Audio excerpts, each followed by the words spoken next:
Do not disturb was a lie. I drive a midnight taxi that pretends it's a town car. Leather seats with stories, ceiling like a sad planetarium. People climb in already in the middle of a sentence, and my job is to deliver their endings without judgment. The city looks best after 11 when it stops bragging and starts whispering. That's when I picked up the habit of narrating to myself just to prove I was here, breathing, steering, listening. 3 nights before everything split, my wife, Lena, came home with a scarf that didn't belong to her. Pearl gray silk, a scent like orange blossom and heat, tucked into her bag as if it were hiding. Client left it in my rideshare, she said, like she was reading a cue card. I remember thinking, expensive scarves don't lose themselves. They are invited to stay. I should tell you I love my wife in the tired, true way that resists marketing. We have a tiny apartment with an east window that pours light into our mornings, and a cat that believes she owns the deeds to our spines. We used to meet for breakfast even when we were broke. Now we're just busier and slightly better dressed. She's in event planning, the kind that makes other people's nights look like movie trailers. I drive strangers and pretend I can tell which ones will break hearts by the way they hold a phone. The night it happened, my dashboard clock clicked toward 1, and the booking app flashed a VIP pickup at the Meridian Hotel, 40 floors of glass that reflects nothing but itself. Client name, M. Carter, it read. The note, sweet, do not call, use service elevator. I've learned not to ask questions a tip won't answer. I swung the car under the awning where a doorman who knows every sin by brand name nodded at me like we'd made a pact. She stepped out before the doors had finished parting. Not Lena. A different sort of gravity. She wore black with the ease of a decision, hair pinned in a sculpted mess that said she knew the architectural limits of her own neck. When she slid into the back seat, the scarf around her shoulders, pearl gray, orange blossom, fell like a whispered word. "You're Alex?" she asked, voice low enough to keep secrets well fed. "That's me," I said, pretending the scarf wasn't an echo of my kitchen. "Drive," she said, "and don't be interesting." We tore off into the city's shiny dark. I'm good at being silent when people need me to be furniture. But curiosity is a tenant that pays late. Every red light became an interrogation lamp. She stared out the window like it owed her money, one heel kicking off and on her foot as if it had its own rhythm section. At the river, her phone buzzed. She didn't answer. She looked at me in the mirror and caught me looking back. "You're doing the thing," she said, "where you invent a story to make me less like everyone else." "Occupational hazard," I admitted. "You look like a woman who has already left the party and is waiting for her body to catch up." That earned a small corner smile, the kind that knows it could take over a face if it wanted to. "I'm Morgan," she said, "and you're half right, I am the party."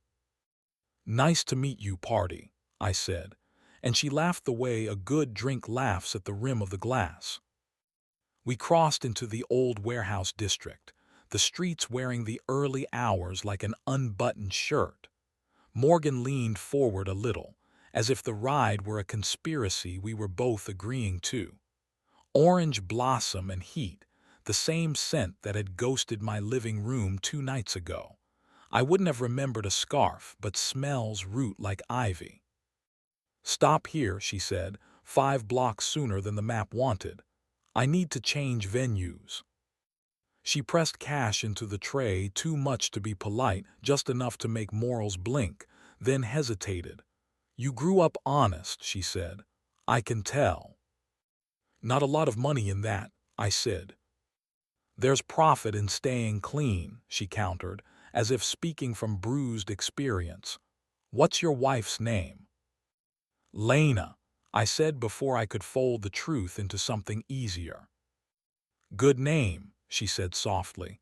"Don't let this city talk you out of being in love with her."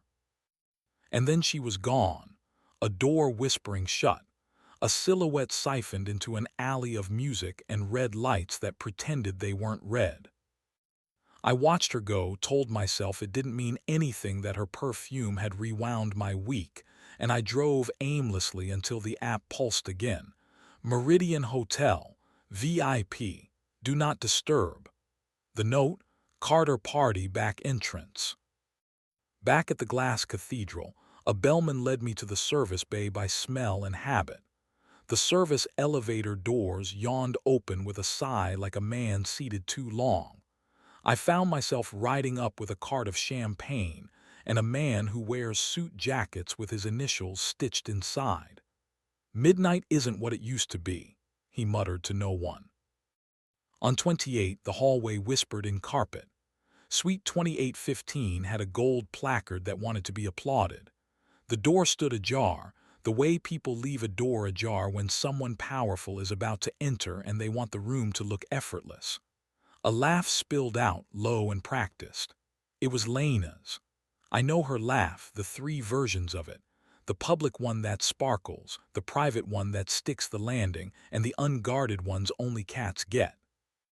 This was the second, polished, deliberate, intimate to the point of choreography. I know people say your stomach drops. Mine climbed into my throat and made a nest. I didn't do the stupid movie thing. I didn't barge in or throw open curtains or speak my fury into a decorative plant. I stood where the hallway bent, on the safe edge of hearing. The suite's living area unrolled in sharp corners. Glass table, whiskey bottles pretending they were born elegant, a skyline leaning in to listen. Men in suits that fit like alibis, a woman in a silver dress I recognized from our closet. Lena was luminous the way a flame is luminous, when it forgets the stove is still on. Just one more hour, a man said in a voice like an advertisement for trust. We've earned it. Someone shushed him with the kind of affection that half apologizes. Then footsteps crossed to the bedroom, and a door closed with that soft hotel hush that pretends it's not a racing noise. I reached into my pocket and felt the ghost of an old promise. The Do Not Disturb sign hanging on the suite's inner handle was a lie that didn't even apologize for being one.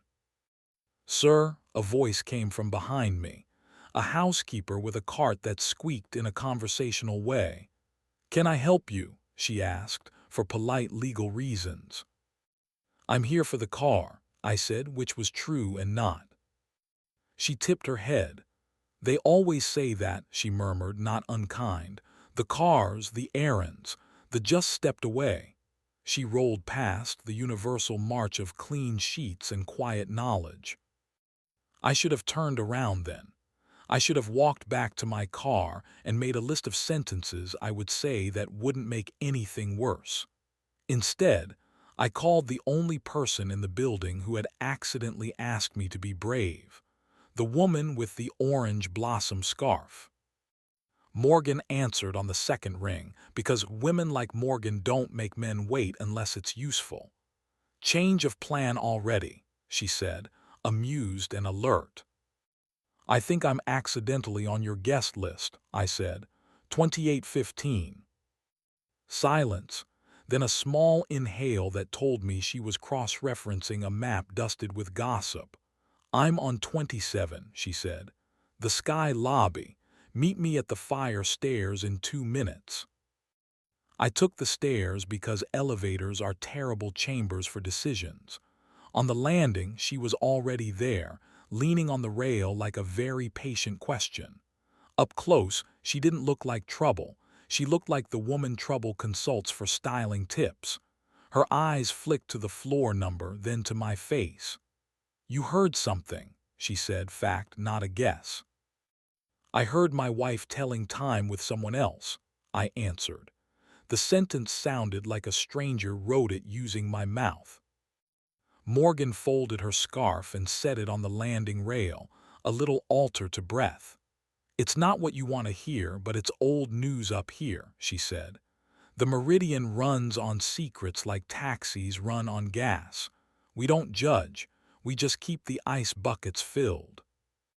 Do you keep the husbands from lighting the place on fire? I asked. If they ask, she said, will you ask me? It was absurd, this stairwell confessional with a woman who was half perfume, half problem.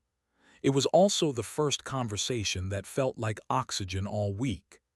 Tell me what to do with my hands, I said, because my hands wanted either to pound on the suite's door until the hinges confessed, or to hold on to something that wasn't lying. She stepped closer, not an inch wasted. Do nothing that will give them a story to tell about your temper, she said. If they want to forget you, make that hard. Her hand rose slow, visible, and closed on my forearm, right where the veins argue with each other. The warmth went up like circuit breakers flipping back on. Breathe, she said. We did. Come, she added, letting go of my arm reluctantly, or maybe I imagined the reluctance because I needed it. Let's walk. The building tells truth in the corners. The corners, a back corridor where the carpet was humble and the wall art didn't try so hard, a service pantry smelling of polished stainless steel and coffee that forgot to bloom, a half-open door where a sliver of the suite below offered a slice of choreography. I didn't want to spy. I also could not move. Inside, Lena, a silhouette against glass, lifted a wrist to push hair behind her ear, my favorite gesture in the world, private and unperforming, and a man's hand took over the motion. Not obscene, nothing you would blur, just a familiar intimacy transposed into a key I did not know. My chest tightened for reasons that had less to do with jealousy than with grief. We love not only people but also versions of ourselves we are when they are watching. I turned away. Morgan watched me, not cold, not warm, something steadier, respectful. Nobody prepares you for the slow way, she said. When betrayal doesn't crash into your life, it just erodes tires on a long highway. What do you do? I asked. When the scarf on your kitchen chair has a return address. You leave it folded where she can see it, Morgan said, and you open a window. We found a lounge with red velvet chairs that remembered hands and glasses, a bar back wiping invisible sins from oak. Music feathered the room, the honest kind, upright bass, and a singer with a bruise in her voice. Morgan sat and tucked one leg under her, as if we'd always planned to be strangers together. Dance, she said, not coy, not bossy.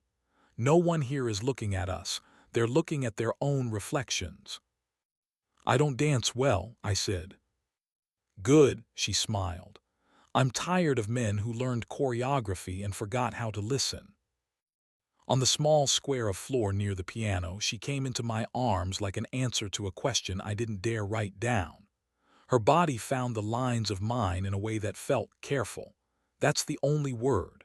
The kind of closeness that is more aftercare than appetite, but still, undeniably, appetite. I felt the heat of her through linen and discipline, the way her breath calibrated to mine like we were measuring a new room for furniture. We kept it YouTube safe. We kept it human.